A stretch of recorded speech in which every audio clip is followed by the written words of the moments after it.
Then you want to look at another guy in the rotation, Clay Holmes.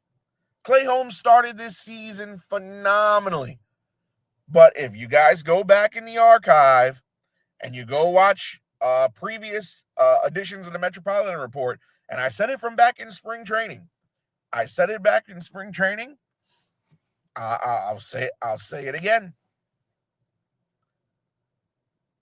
You cannot take a guy who was a closer for so long and just expect him to be a dominant starter overnight. It doesn't work that way. Arm fatigue is a thing. Let's take a look at Clay Holmes' numbers. And I like Clay Holmes, but it's concerning. The guy was a closer last season, been a closer most of his career, lost the closing job last season. And then you expect him to come to Flushing and just be this magical starter. This season, on the season, Holmes is 11-8, 3.69 ERA, 127 Ks and 158 and 2/3 innings. Look at his let's look at the month of September for him. He hasn't made it past 5 innings since August. September 3rd against the Tigers, 4 2/3 innings, 3 runs on 2 hits. September 10th against the Phillies, 4 innings pitched, 4 runs on 6 hits. September 16th against the Padres, 4 innings pitched, 2 runs on 3 hits. He walked 3 batters on September 3rd and 10th. He walked 1 on the 16th. And then Sunday against the Washington Nationals, he came in the game in relief. He pitched a great relief outing, 3 2/3 innings in relief, no runs on 4 hits, but he didn't start that game. He came out of the pen. And for the month of September, Holmes is 0-2 with a 4.41 ERA. I'm not gonna give him any grief over the relief appearance on Sunday, relieving Manaea against the Nationals, but those 3 starts are horrendous. Didn't touch 5 innings, not one time. On the September 16th start against the Padres, in a game the Mets won, by the way, he only made it through 53 pitches before he got pulled.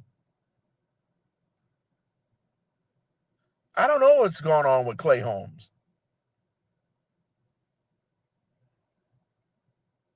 And that was a game the Mets won 8-3. He still couldn't go 5 innings with run support.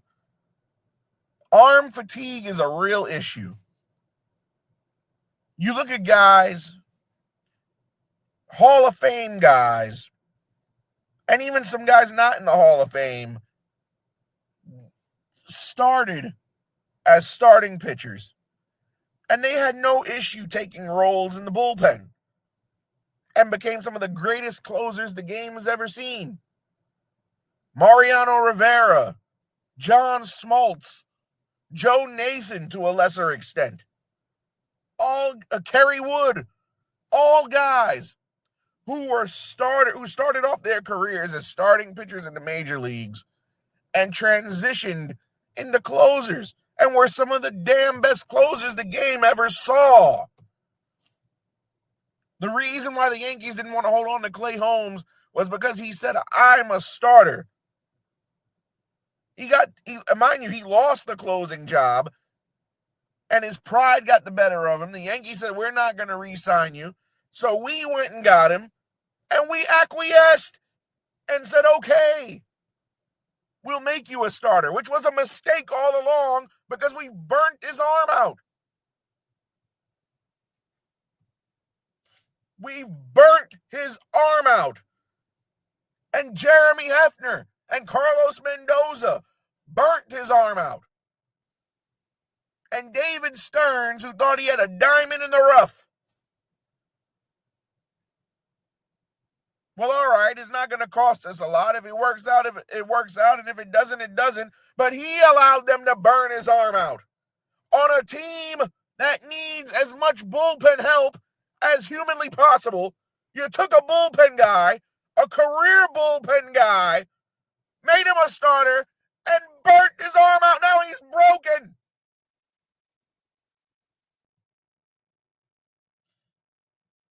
You want to look at Holmes in the career. Prior to this season, the man only started 4 career games. And all 4 of those games came in his rookie season in 2018 when he was a Pittsburgh Pirate.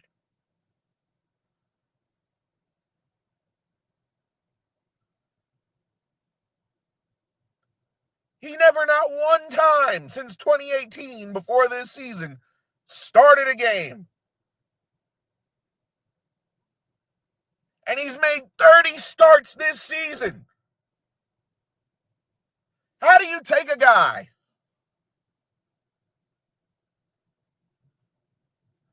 who hasn't started in 7 years, and just magically put him out there and say, all right, he's going to be effective? It doesn't work that way for everybody. Not everybody could be a Michael King or a Seth Lugo. And yet, David Stearns thought this was a good idea to fill out the rotation with guys like Canning and Montas and make Clay Holmes a starter. If you go back and you watch the very first episode of this podcast from spring training this year, I said I don't know how this is going to work out in the long run. Even when the regular season had already started and Clay Holmes was good, I said I don't know how sustainable this is because the man is not a starter.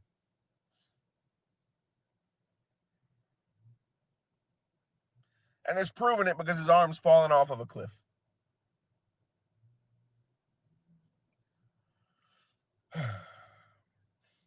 Then we want to look at a guy like David Peterson. Sure, David Peterson, first-time All-Star this year. Bravo.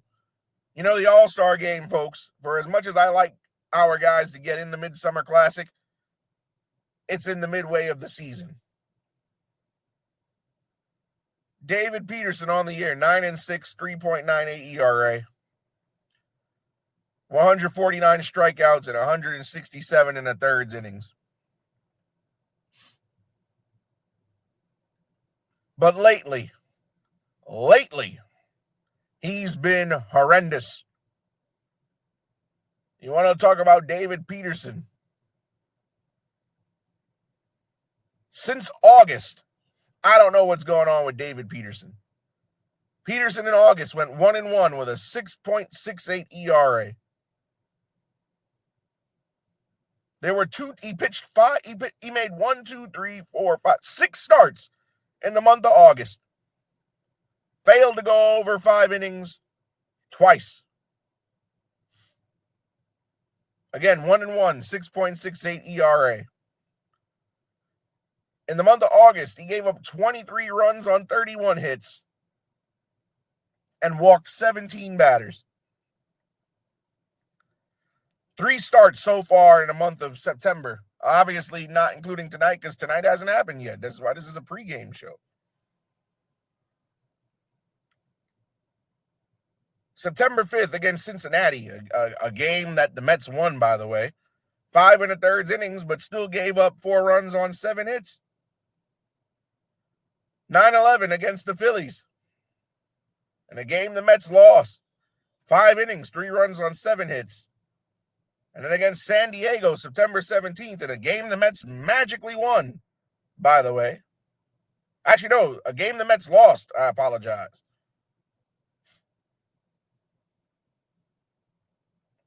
6 earned runs on 6 hits in 5 innings.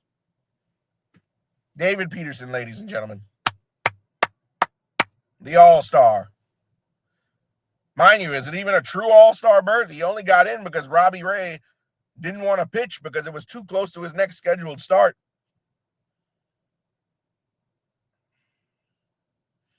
David Peterson, another guy, solid first half. Come back from the break. Arms falling off a cliff. Arm fatigue for him too. And I'm shocked he has arm fatigue because he's been a starter his whole career.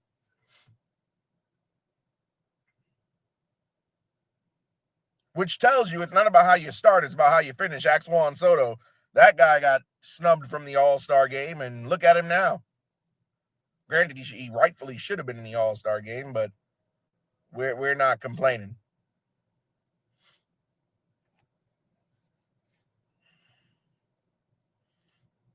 I will say, though, this is a career high in innings pitched for Peterson. Peterson's previous career high was last season, 121 innings pitched. This year, he's at 167 and 1/3 innings, and that's before his start in a little over an hour against the Cubs. So tonight, we'll put him over 170 if he could even make 3 innings. But Peterson, his arm's falling off of a cliff. This is arm fatigue, folks.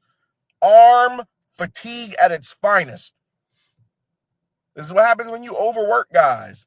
When you don't know when to pull him out of a game, Carlos Mendoza. Say whatever you will about Mendy as a manager, but one thing you cannot deny. Yes, he is a guy the players like to play for. But at the same time, Carlos Mendoza horribly mismanages pitching. Horribly mismanages pitching.